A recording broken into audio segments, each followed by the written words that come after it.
Welcome to Dr. Eric's Relentless Vitality Podcast. Our focus is on optimizing physical and mental vitality, maximizing performance, and extending lifespan. Dr. Eric is a licensed physician with a wealth of expertise in age management and preventive medicine, whose goal is enabling his patients to stay young, feel their best, and enjoy a higher quality of life. Well, hey, I appreciate your time. I've been looking forward to having you on the call. Tell me a little bit about yourself and where you're from and what you're doing now. Yeah, I am living in Philadelphia. I used to be a professor of sports science at Temple University, but then a company that my co-founder and I started called Renaissance Periodization got quite a bit bigger, so I switched to doing that full time. So I write books, I design digital products, and I sort of communicate science to the general public about training and diet and things like that. And I go around the world giving talks about stuff like that as well. And that's what I do. And I myself have a PhD in sport physiology, and I'm a competitive Brazilian Jiu Jitsu grappler and bodybuilder. Yeah, that's awesome. How long have you been doing the Jiu Jitsu for? 5.5 years now, I guess. Yeah. Awesome. Yeah, that's interesting. That's have you done other martial arts as well? Or is it mostly Jiu Jitsu you've been latched onto, or?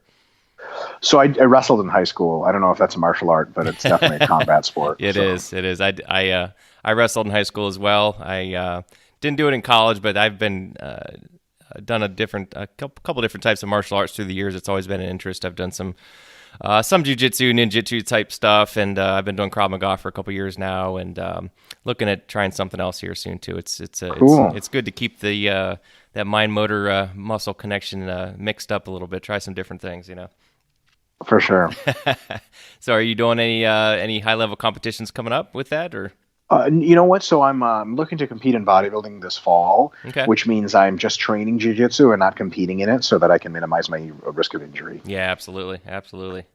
So I've listened to a lot of older podcasts as well as some newer ones, and I think obviously there's been a lot of talk and back and forth through the years, of course, on things that are always changing and some things staying the same. But obviously, a lot of your guys and a lot of my people are always interested in, and obviously, muscle growth, hypertrophy. We always talk about the variance between intensity, volume, etc. Mm-hmm. I know for a while there's some debate about what are the what's the best volume, what's the best scheme, in terms of sets per week, etc. There was a little back and forth there for a while, but I think it sounds like it's got a little more flat. But for some of my listeners who've never heard you talk about that before, and if you don't want to beat a dead horse, just cut it short. But if you don't mind, just give me your summary. What's your take on the current literature in that regard? Sure. So I think, for a while it was, for a while people didn't know what was more important about putting on muscle. Was it how much weight you lifted, or was it how many sets you did? Right. Because, sort of those two come at the expense of one another. You can only accumulate so much fatigue.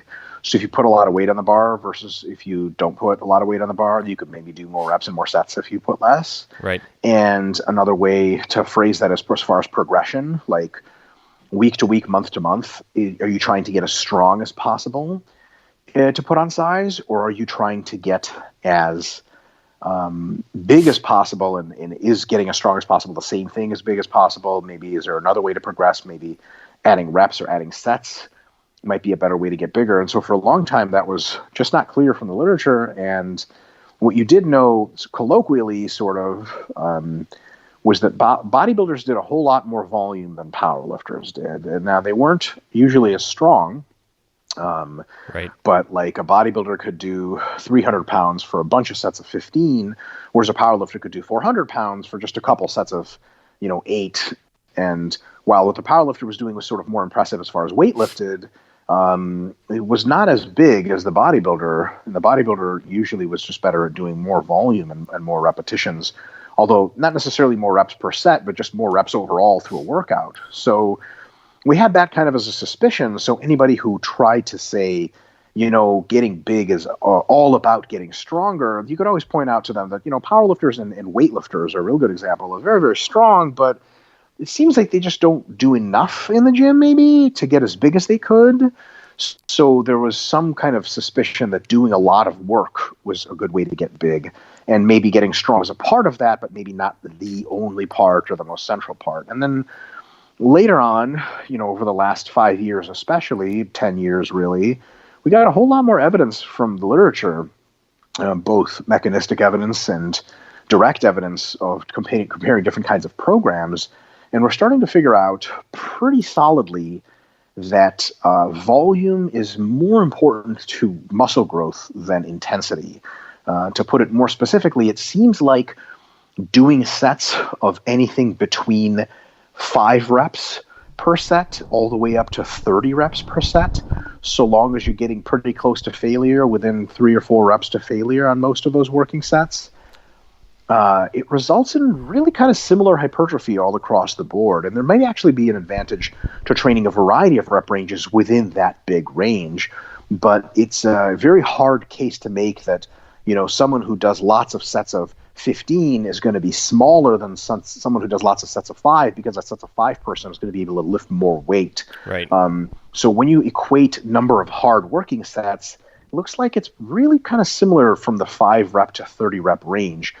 But the number of hard working sets seems to be something that can't be equated to produce the same muscle growth. So, for example, if you say, okay, someone's doing 20 sets per week and someone else is doing 5 sets per week, what are the chances that, how heavy do we have to make the bar for that 5 set per week person for them to get equivalent growth to that 20 set per week person? Mm-hmm. It just seems like the best answer to that is that's really just not possible.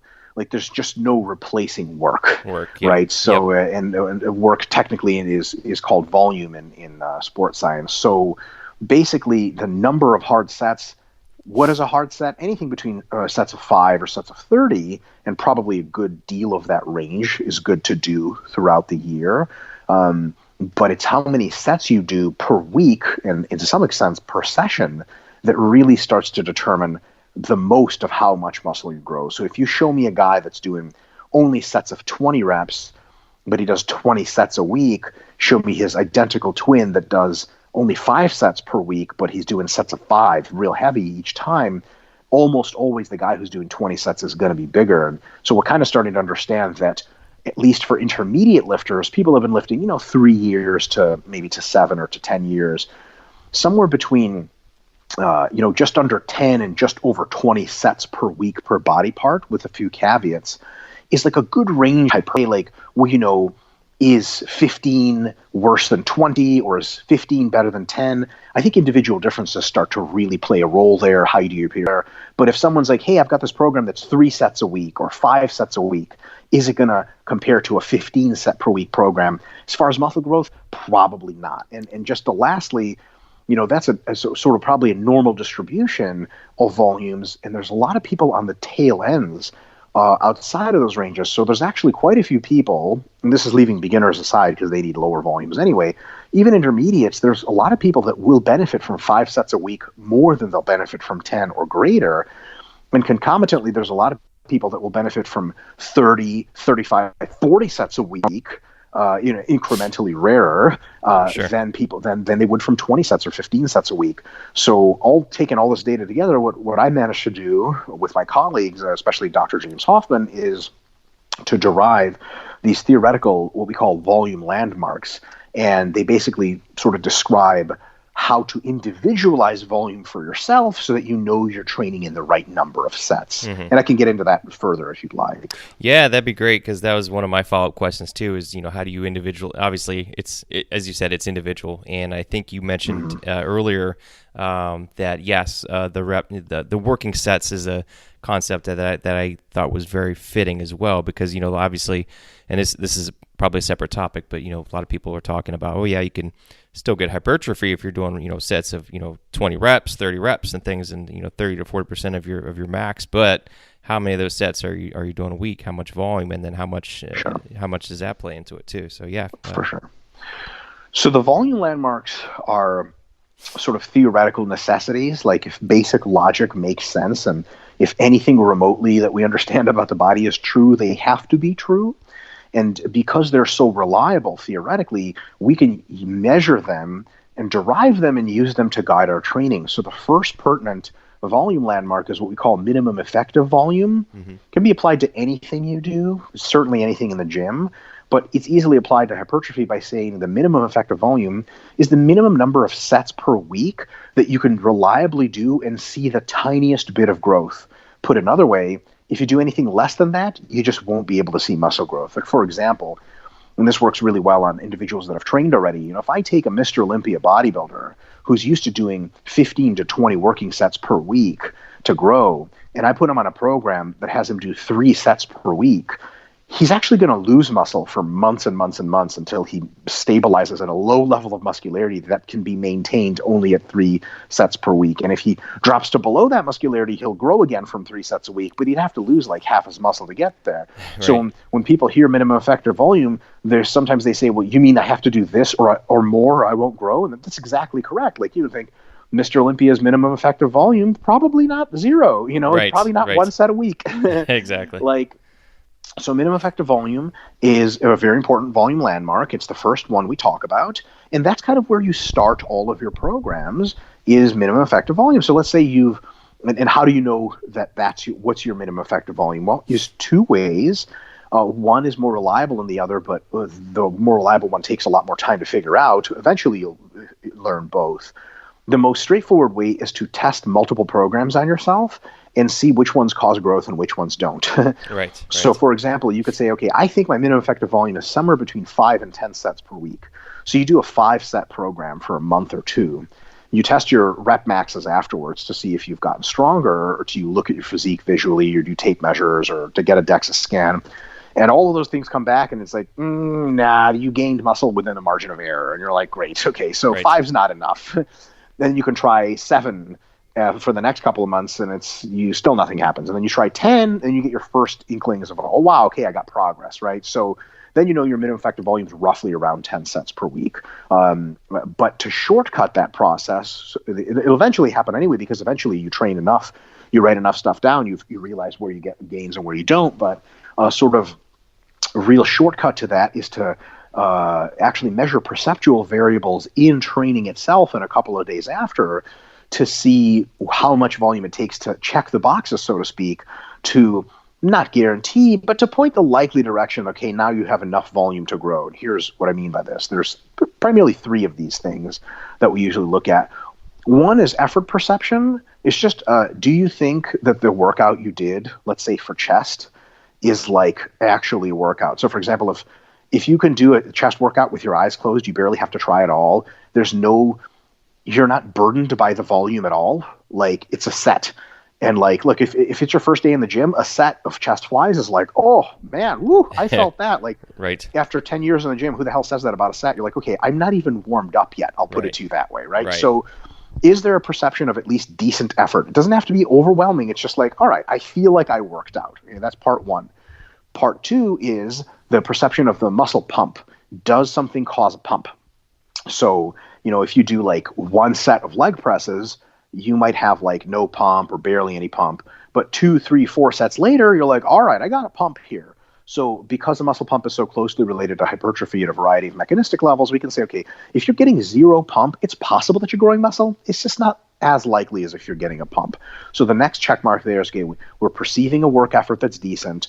We're getting some kind of pump. It doesn't have to be incredible, just it's got to be there. Right. And then lastly is soreness. Soreness can be delayed onset soreness or it can be immediate onset soreness.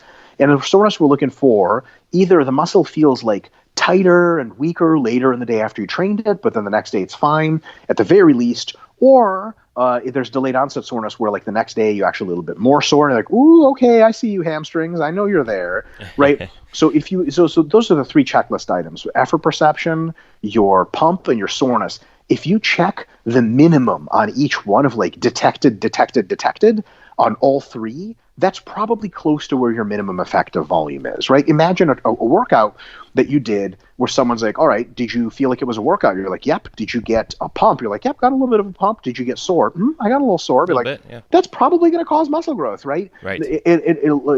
Maybe that's hard to believe. So let's look at the corollary of that. Let's look at the opposite. let's say you did a workout and someone's like, did that feel like a workout? You're like, nope, felt like a warm up. Like, okay, did you get a pump? You're like, I literally couldn't have told you my muscles did anything with pre and post. And okay, did you get sore? Like, nothing happened. Like, are we confident that that's causing any hypertrophy? Because if we are, we just discovered the golden fleece of muscle growth, right? Effortless muscle growth. Exactly. I would just do that forever. Why get a pump and inconvenience myself? And soreness, heck, trying, man, if I can feel like I didn't do anything and still grow, I mean, geez, there it is. Yep. So basically, if you use that triple checklist to just hit the minimums, that's sort of where your minimum effective volume is at. And then later, as you progress through your multiple programs month after month after month, you sort of start to kind of shit test that and say, okay, well, I thought this was my minimum effective volume, but when I just kept my volume super low, I actually didn't get any growth, so it looks like I have to do a bit more. Or you're like, wow, I'm actually growing really fast, so I could probably get away with less, so on and so forth. So that's minimum effective volume. The next volume landmark is maximum recoverable volume. That's at the opposite end of the spectrum, where it's the most number of sets you can do per week. There's a variety of unit timescales to display this at, but the week is the easiest. Let me see, what's the highest number of sets I can do per week and still recover to present another overload next time? So, for example, if you did 20 sets of quads this week, and someone's like, all right, can you put 5 more pounds on the bar next week to all these lifts and still get the same reps? You're like, are you kidding me? I'm going to need a wheelchair after this week. Like, that's never going to happen. I just can't recover that from that much volume in a week. So that would be your maximum recoverable volume. And as you can tell, it's very easy to test because you'll know when you have exceeded it because your performance will fall. Sure. And it's maybe like you had a bad week or whatever, but you'll see one of these things like if your maximum recoverable volume for your quads is really about 20 sets per week, every time you take your volume to 20 sets and over, you experience a drop in performance. Like sometimes it's at 18 sets, sometimes it's 22 sets, but there's something around 20 that's happening that you're like, okay, clearly my body is not able to deal with this 20 sets per week kind of stuff. Right. So once you find your maximum recoverable volume, you have actually identified the entire spectrum of volume where you grow. Let's say it's 10 and 20, 10 for your minimum effective volume, 20 for your maximum recoverable. That anywhere in that volume, you grow muscle. Right. Which, if we want to take the next step and say, okay, when we design programs, we're going to start the first week at roughly our minimum effective volume, 10-ish, 12-ish sets. And then every week, we're going to add a couple of sets as our bodies adapt and we're not super sore or fatigued. And over the weeks, we're going to go all the way up to 18 to 20. Then we're going to get way too fatigued. We're not going to be able to keep that up. We're going to have to take a deload week, an easy week to recover. And then we maybe change some exercises, change some rep ranges. Maybe we just increase the weights on everything. And we go through another one of those what are called accumulation cycles or accumulation phases, and voila, there's your hypertrophy training.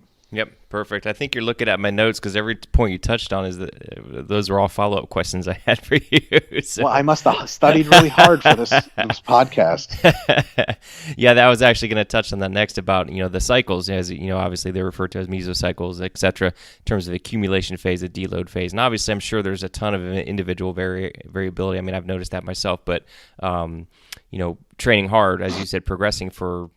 I guess probably some advanced lifters can do it for months. Others need maybe do it for 4 to 6 weeks and then take a deload. Have you noticed a kind of a trend based on a training experience there in terms of how long you do that accumulation phase then deload?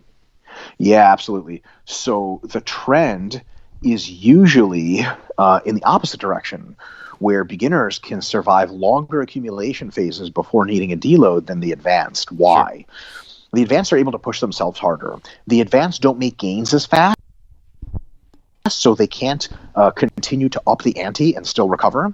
And also the advanced are carrying so much muscle mass and pushing themselves so close to their limits that fatigue accumulates incredibly rapidly. Let me put it to you this way. When a 100-pound soccer mom of 3 in her second month of training deadlifts 70 pounds for a set of 10, that is a certain amount of physiological damage and destruction that occurs to the body. It takes a certain amount of time to heal. It's just not that much time because it's just 70 pounds for a set of 10. Right. When World's Strongest Man competitor Brian Shaw does 700 for 10 in the deadlift, It doesn't matter how big he is, that causes serious havoc. I mean, that is a load that would actually kill the woman if she tried it, literally. Right. But for him, it's going to be in a huge burden to his physiology to recover. So if we're talking about number of sets, like his sets are heavier, right? So she may be able to recover from way more sets than he does.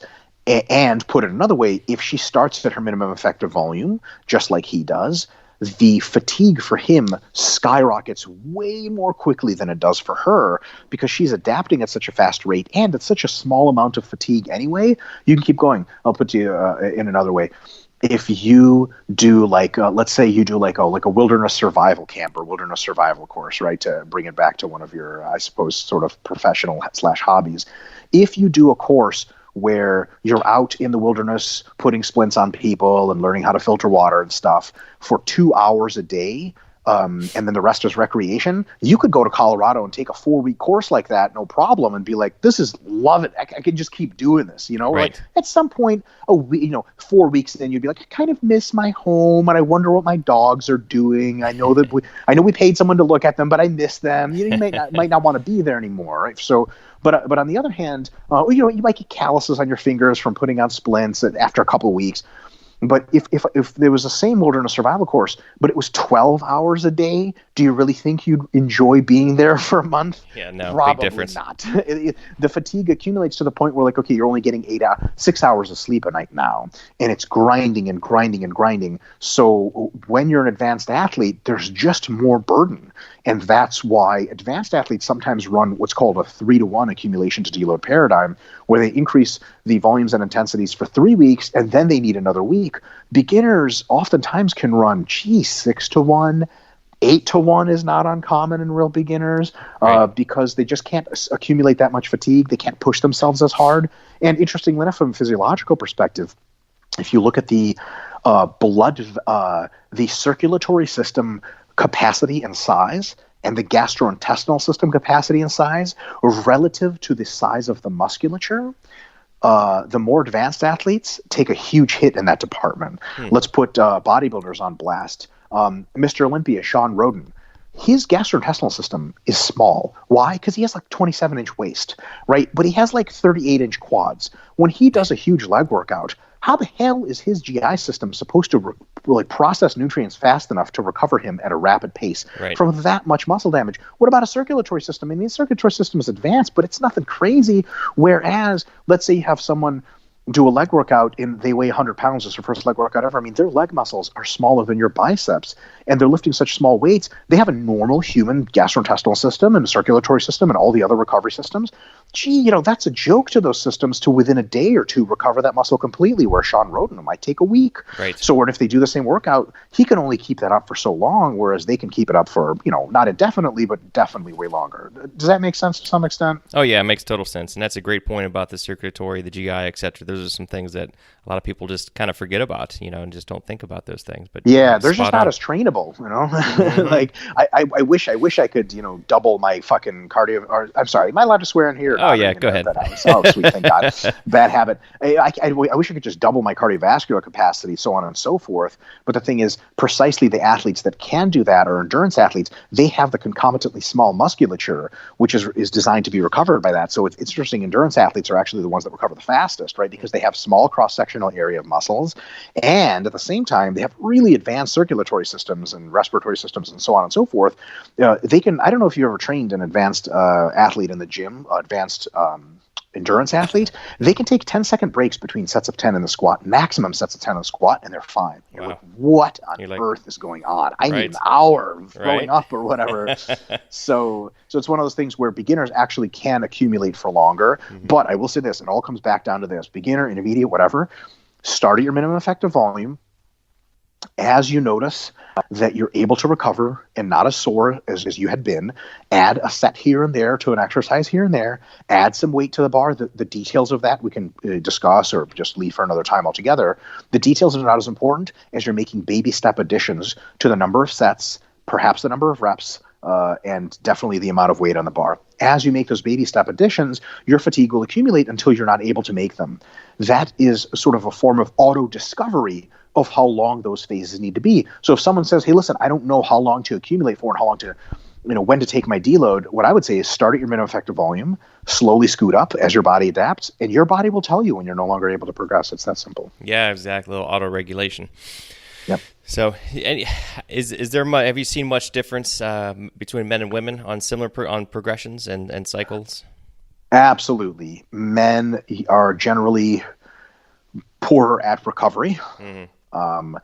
They cannot handle as much volume per session. They need more rest between sets. They need more rest between sessions. And they cannot handle as long weekly accumulations as females can.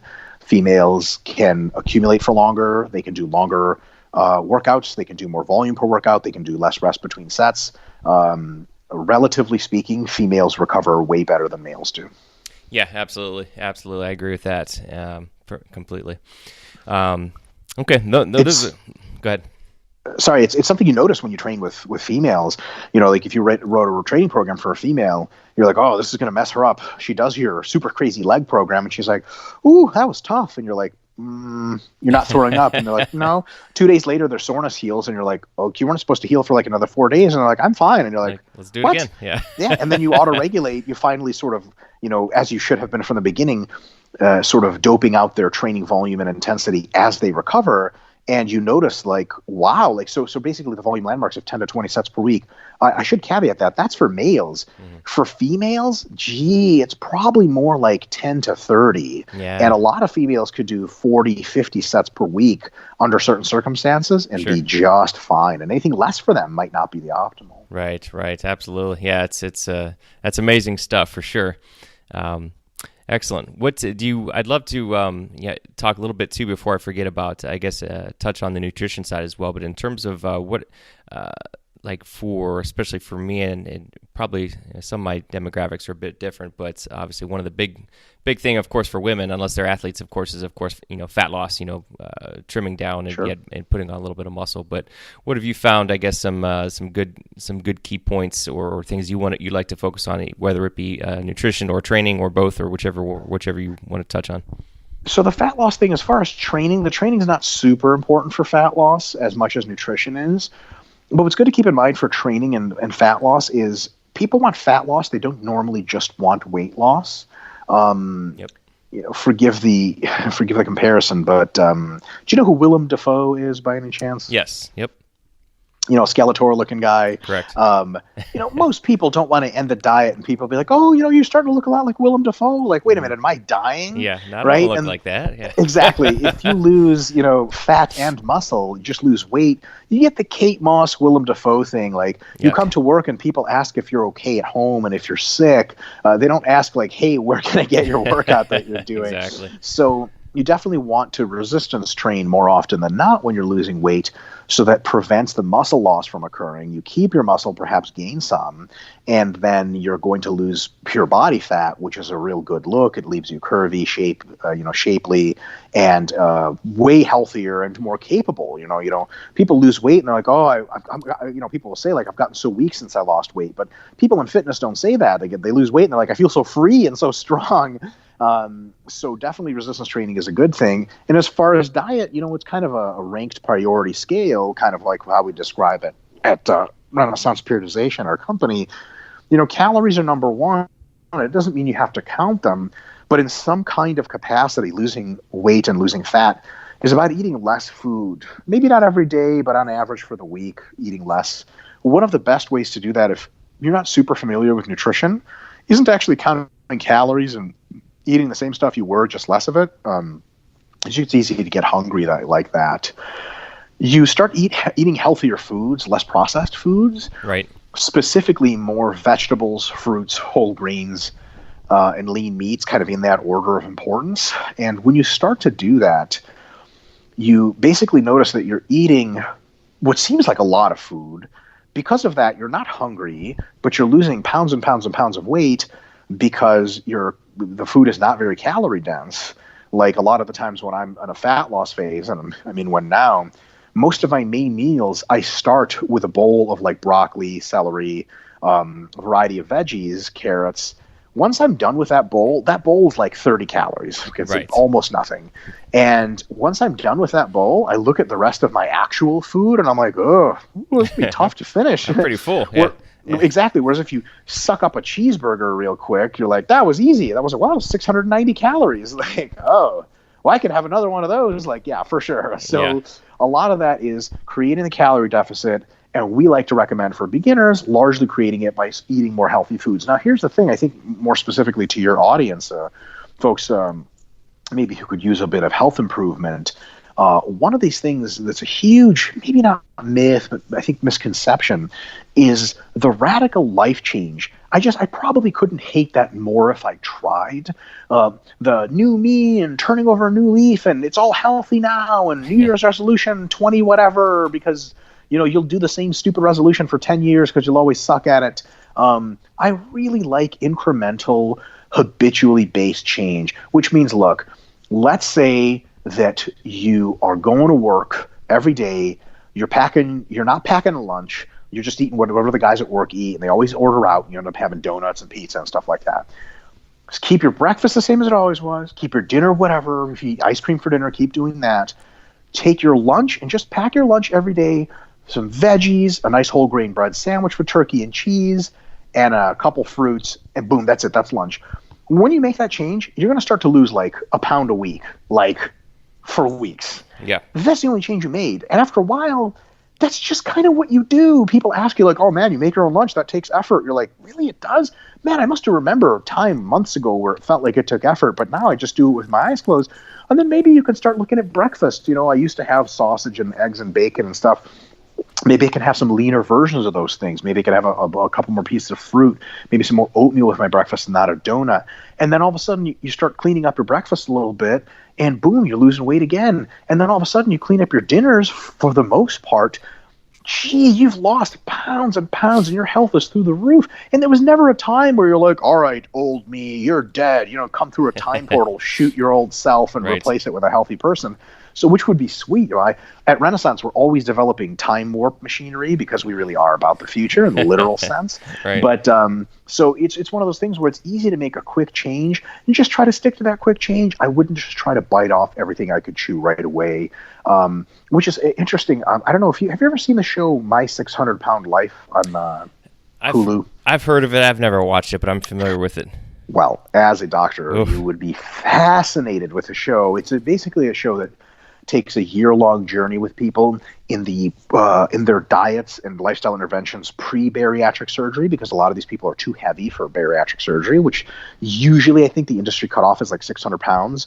If you don't get below 600 pounds, they're like, yeah, you need to do something to get below that because we're not going to put you on an operating table with this much, physiologic burden or anatomic burden really at that point. And then so they lose the weight. They get the gastric bypass surgery, and then they lose more weight and or don't, and it sort of chronicles them through there.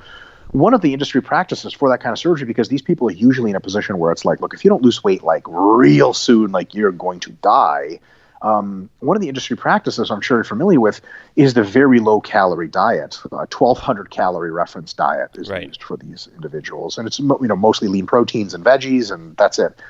And so people think like, gee, that's how you lose weight. Like one day I was eating cheeseburgers, the next day I'm eating fish and broccoli, and that's it. Yeah. But the thing is that like short of a medical emergency, that diet is the least sustainable thing in the world. So if I was working with an individual, let's say was in the 400 pound range, maybe not 600 because I would refer to a physician at that point, but in the 400 pound range, like, look, yeah, gastric bypass may be in your future and it'll definitely make things easier, but let's not start with getting into 1,200 calories. It's not sustainable. Like by definition, it's not sustainable. Maybe we just look at your diet, take one meal per day, maybe not even per day, on weekdays, and just try to liven that meal up with some veggies, fruits, whole grains, and take the meats that you're eating and make them leaner. Right. And we do that, you're going to start losing weight. And if you're that heavy, you're going to start losing serious weight. Once we get 2 or 3 meals cleaned up, you can have a pizza on a weekend. You can have some ice cream with your family every couple of nights of the week watching TV. You'll still be losing pounds and pounds. And then once you're used to eating healthy, so on and so forth, maybe at some point when you've lost tons of weight and you're already in way better shape, you can look towards a more formal style diet, which we also sell a whole bunch of those on RP, but they're just not for everyone. You know what I mean? So I think a lot of it is about beginning slow habit changes, making sure you can stick to it, And then in the end, it's a huge transformation that takes a while. Yeah, absolutely. No, those are great points, and I'm big on that too, on lifestyle, and anybody can do something for a short period of time, but the key is sustainability. Just look at all the long-term studies, the Biggest Loser study, all those, it's the recidivism rate, sheesh. Oh boy. It's getting to the point where losing weight is just not super impressive. It used to be, I think in the 80s, 90s, people didn't think that super obese people could lose weight. So that they did made them famous, more or less, Right. Then the research caught up and said, by the way, when the spotlight's not on these people, 9 out of 10 of them come back to being obese. And you're like, okay. So the real trick, right? Oops, the real trick is keeping the weight off. Right. Now that we're looking at keeping the weight off, that actually precludes an entire universe of options as to how to get down there. Like, just a really quick, stupid analogy.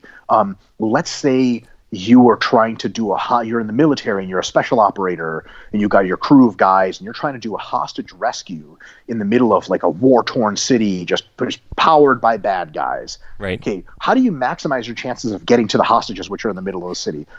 You shoot as many of your bullets as possible en route. Like, you put down heavy volumes of fire, and that will maximize your chance of actually getting there.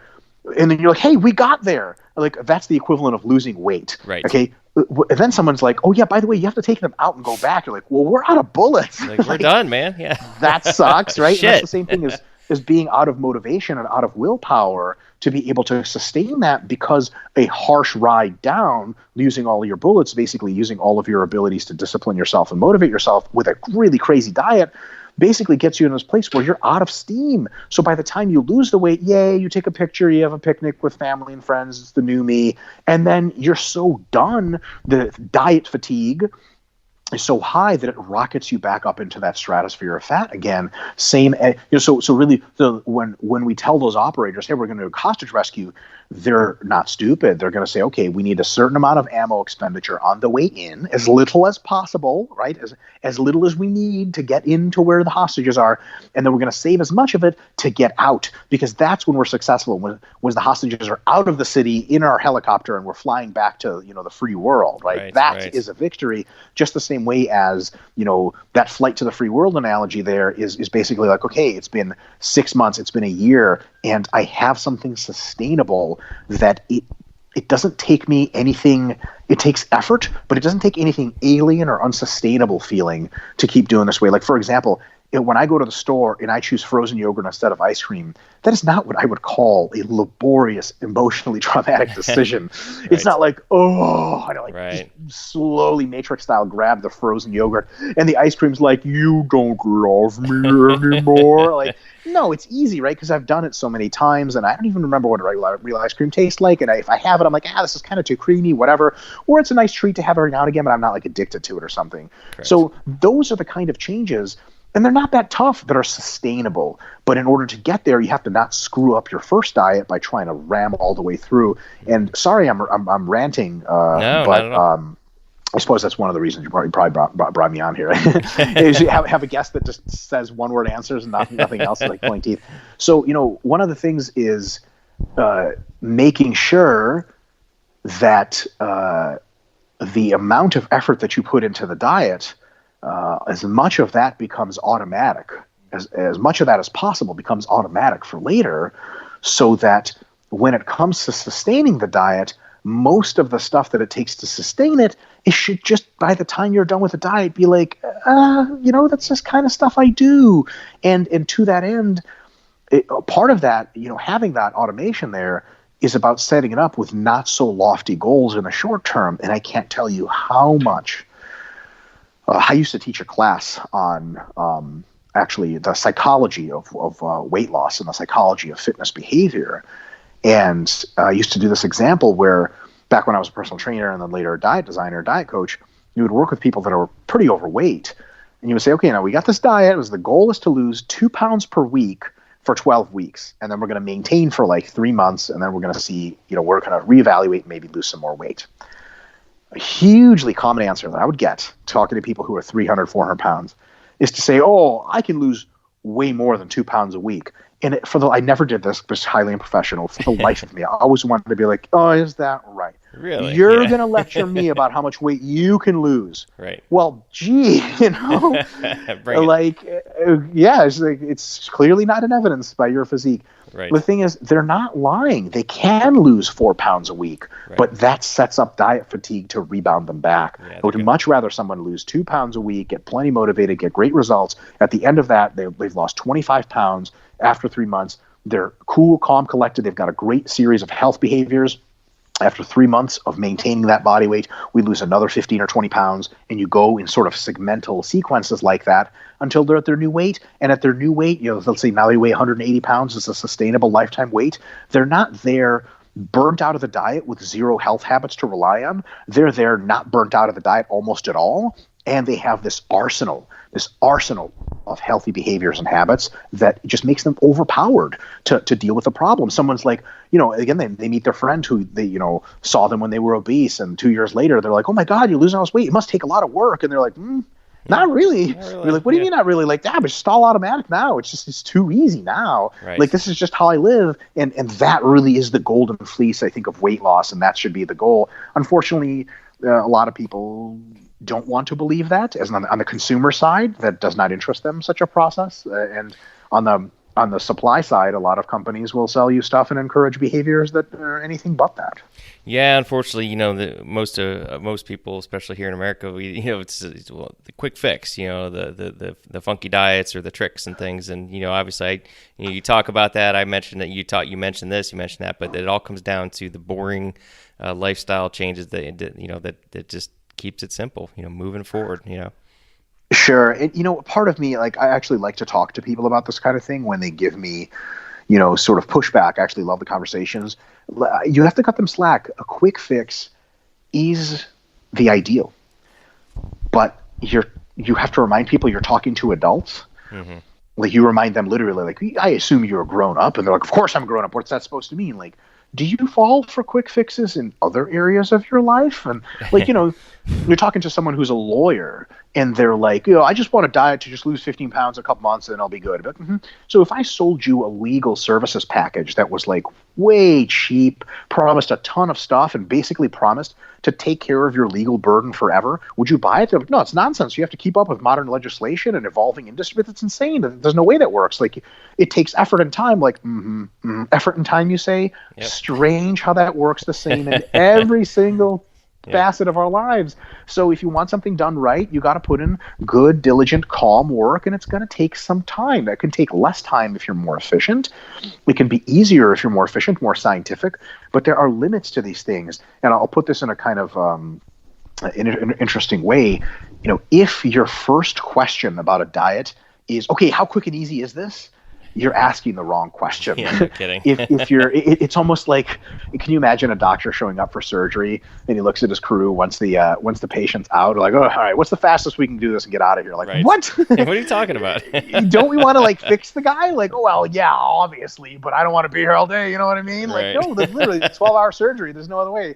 So, if you were the patient and you heard your doctor say that, you'd be like, oh my God, like, get me out of here. So it's just one of those things that I think, as fitness professionals, I think it's up to us to some extent to communicate that culture to people. And sort of, we don't have to teach them this because everyone knows it. We just have to remind them it applies to fitness. So if someone says, like, well, I just want to do this fast, to be like, you really think that these freebies are out there? And they're going to look at you, they're going to look down at the ground, they're going to look at you, they're going to say, no. Like, all right, you ready to get to work in a calm, diligent manner so we can actually get results? Like, yes. And then they're bought in. Yeah, exactly. No, those are some great analogies there, for sure. I'm going to use a couple of those.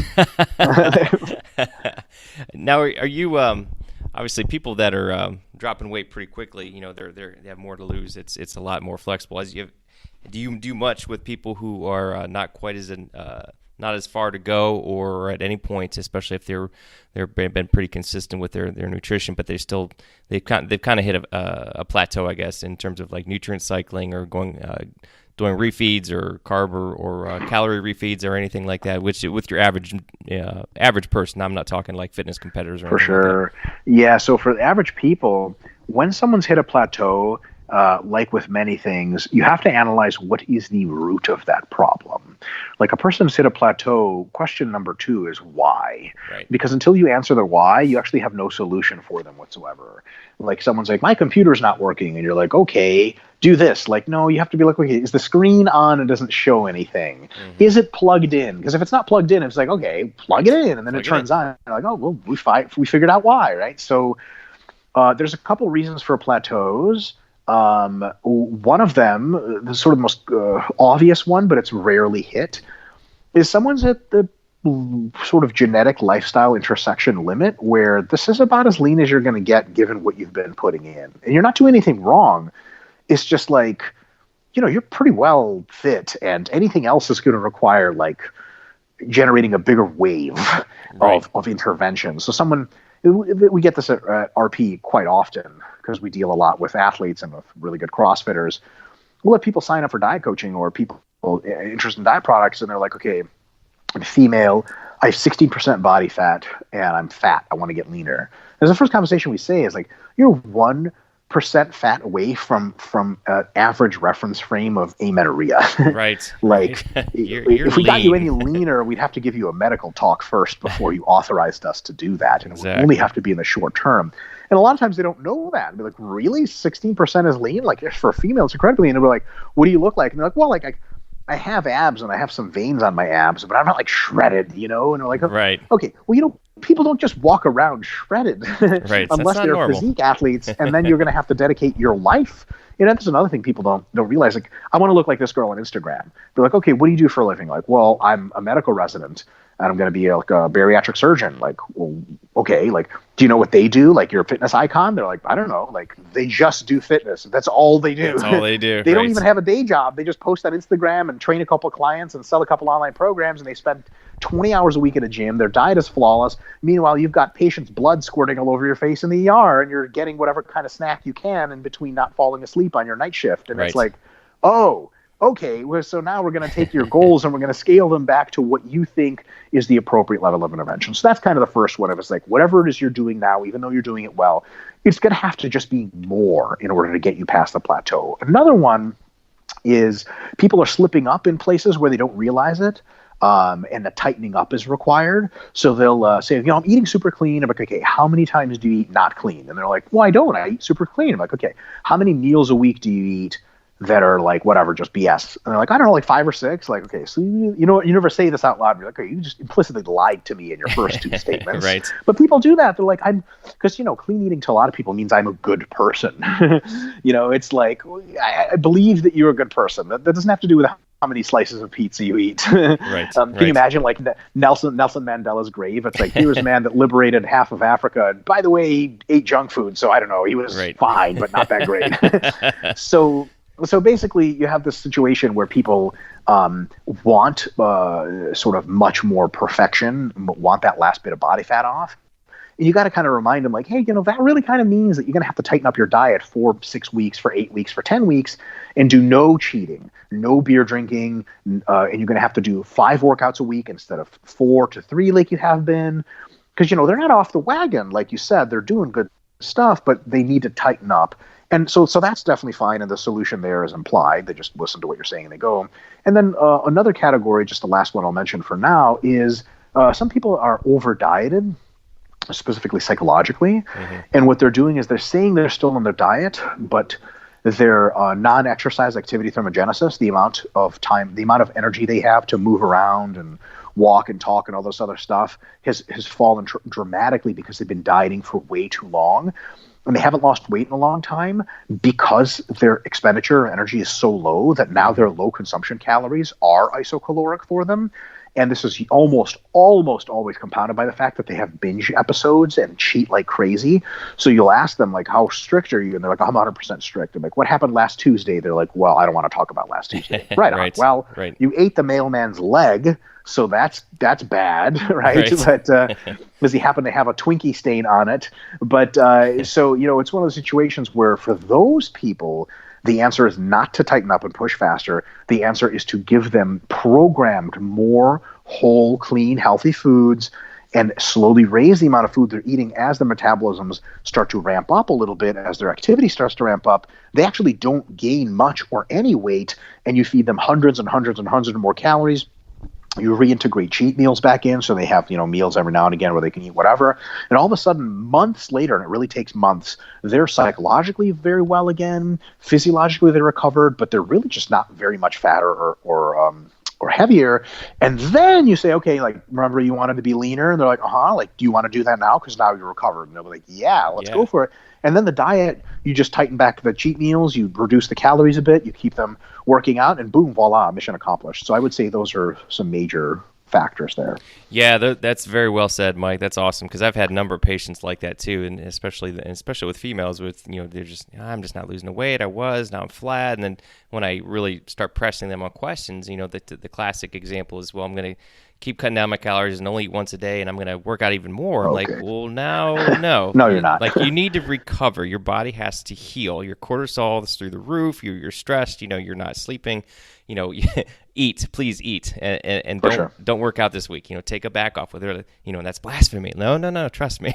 You got to recover. Right. Yeah. People think that like that kind of advice is just the first step in the road back to their old fat self. Right. And in reality, you have to sort of communicate like, we're not quitting on you. We're engineering a different pathway. Mm-hmm. Like, if you are flying a plane around and having fun flying the plane, in nobody's right mind, when the traffic controller's like, hey, you should land and refuel, nobody's like, what, he's trying to stop my fun. Like, right. No, you need more fuel. No. It's really that simple. He's on your side. Right. Is it going to take a couple minutes to refuel on the ground so you can fly the plane again? Yeah, but that's just a part of the process. Right. So people think that like, they just want to keep flying their planes, even though they're flying on empty and they can't do these cartwheel maneuvers anymore. And they're thinking, oh man, I just have to pull harder on the joystick. Like, nope, it's time to land. And the thing is, landing a plane and crashing the plane are not the same thing. No. So they think when you say it's time to land the plane and refuel, which means integrate a normal diet back in, raise the amount of healthy foods you're eating, which is honestly, it's a great selling point for us at RP that we phrase it this way. I think it's a good way to phrase it. Like, I am not asking you to stop eating your healthy foods and start eating pizza. What I'm asking you to do, we'll talk about pizza later, for now, is just double the amount of healthy food that you're eating. Can you do that for me?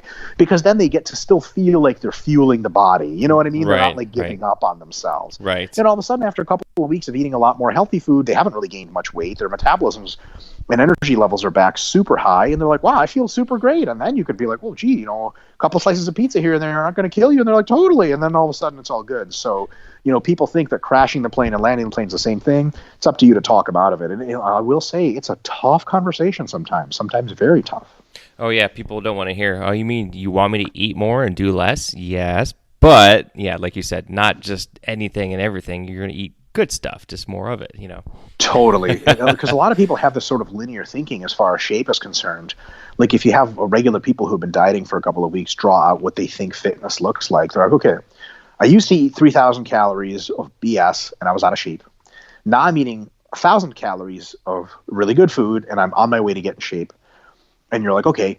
And so once you're in shape, once you've lost all the weight you want, what is the plan? They're like, it's to continue eating 1,000 calories for forever. Like, okay, you're out of your mind. That's just not how things work. Right. Things work in a phasic manner. It's like, when you finish a big project for work, you don't just stay at work after that and continue to work on the big project forever until you die in your work chair. You take a weekend.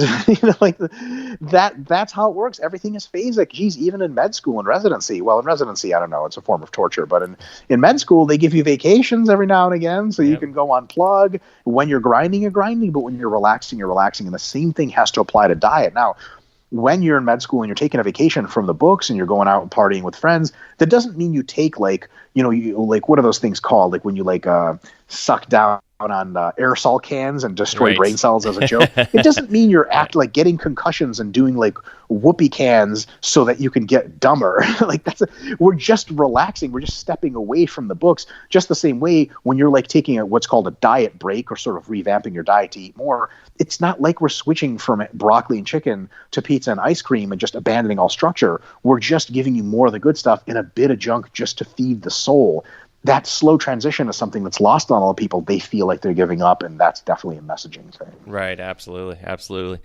Do you use much fasting or time restricted eating with many of your clients, the ones or your people that are buying your products and things like that? So a lot of our products are performance oriented, but we do use distinct meal numbers. So we try to get away from snacking. The thing is, the research on snacking is interesting. Snacking and not snacking work relatively equally well, but the problem is that a lot of people for whom snacking works well, they're not the people buying fat loss products because they don't have a problem with it. Like, there's always that lady at work that's super lean her whole life and super active, and she is grazing on food all the time. Right. But she doesn't need your help. Right. So the people that end up getting in trouble with snacking are the people that need your help, and they're the ones for whom snacking probably isn't a good thing. Snacking can be reintegrated once you are down to your weight, but when we start diets, we usually say, okay, here's your 5 meals or here's your 3 meals. Eat your meals, and then you'll be good. And what that makes, the situation that makes, is the meals become bigger because you're not snacking. They become more full, become more filling. They give you satisfaction because they make you feel full.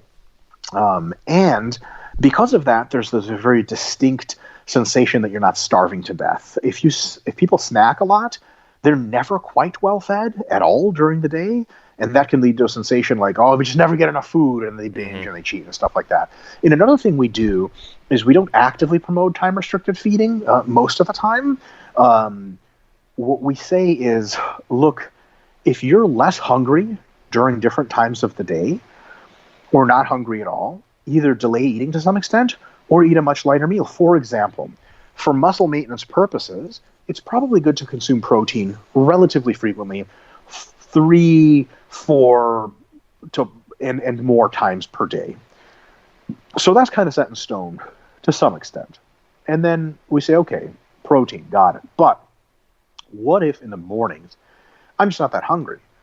Do I have to wake up and eat fruits and oatmeal and all this crap? No. Wake up, have a protein shake, and by the time you get hungry at 1 p.m., you have so many calories, so many carbs and fats left that you can have like a decent sized lunch. And then potentially, if you're the kind of person that really likes to eat a lot for dinner, you can save like your meals for a much bigger dinner. And then all of a sudden, you're doing, in a sense, sort of time restricted feeding by eating more and more throughout the day, less when you're hungry and less when you're not. But not everyone works like that. So some people wake up super hungry. My wife is like this. She'll wake up, breakfast is her biggest meal of the day. Right. For me, it's completely opposite. For me, I actually have trouble eating breakfast. Really? Absolutely. If you wake me up and take me to a diner, I could be dieted down. I'd be like, I don't know. I'm good, but if you give me an hour, I'm feeling way better about stuff. If I work out, I can annihilate 2 breakfasts in a row. Right. So, but for her, it's like breakfast is super, just boom, gets her started. But in the evening, she's just not a really big evening eater. She'll have a piece of fish and some veggies, and I'll be like, wow, that's it. And I'm like, wow. So I think a lot of it is just aligning it to your own personal hunger patterns and figuring out from there. I definitely would say, if you're on a fat loss diet and you're stuffing yourself at any point, you could rearrange some things. Right. No, I think it's very well said, and I agree completely. I'm big on listening to your body, and I think unfortunately in today's society where there's just a overabundance of food and ability to not move, it's very easy just to eat just because it's time to eat, or just I just feel like it, or emotional. Or it's entertaining. Or you really, really hungry. Really pay attention to your stomach and your brain, because I'm like you, and some mornings I'm really hungry, and like yesterday I just got up and did a really quick, light workout, and I was like, I'm not even hungry. So I just brushed my teeth, went to work, and but about an hour or two later, I was hungry, and I ate, So just listen to your body. And I think a lot of people have kind of gotten out of touch with that. And it's hard to do. It takes time, I think. Yeah, I agree. I think that one of the most obesogenic factors in a modern society is the fact that advanced capitalism has on its incredibly powerful shoulders with its outstretched arm has brought us all the tastiest foods ever from the world. Yes. And done one better.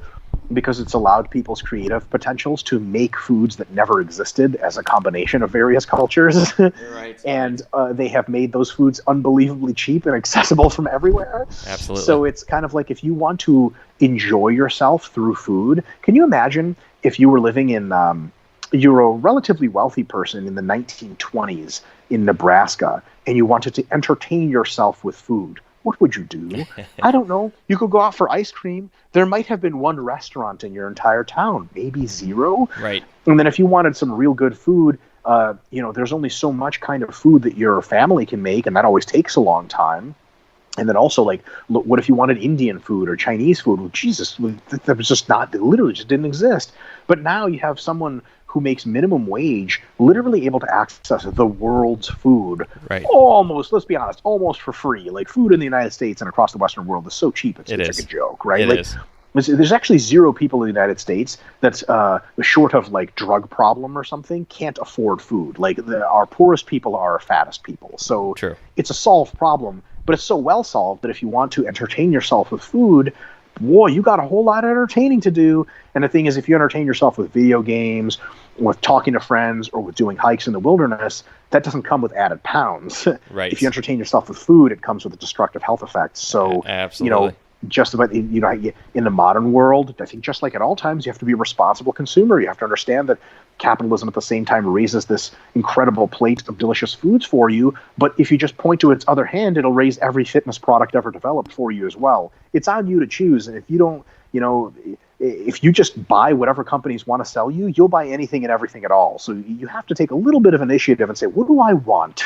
I want to lose weight, or I want to lose fat. And then you go about purchasing or not purchasing a variety of products and services to that end. And that might have to be eating less, fatty and tasty food sometimes. It's tough to say no, but also we're all grown-ups, Yeah, we're all grown-ups. Yeah, it gets in the whole world of hedonics, and Sure. It's just so easy to not do much and to get food, as opposed to, like you said, back in the 20s or even before that, people were always on the go and food was scarce, but now it's so easy. Sure, which is it's a super great problem to have, but it's nonetheless a problem. No, exactly. Well, hey, Mike, I don't know how you are in time. I'd love to keep talking with you. I hate to keep you more than an hour, but maybe I'm topped out, unfortunately. Okay. Perfect. I would love to keep talking as well, but I have something happening right after this. Perfect. No, that's why I thought I'd better check on your time. Thank you so much. If we can get you back on sometime, that'd be fantastic. I'll shoot you a quick email, get your contact info if you're okay with that.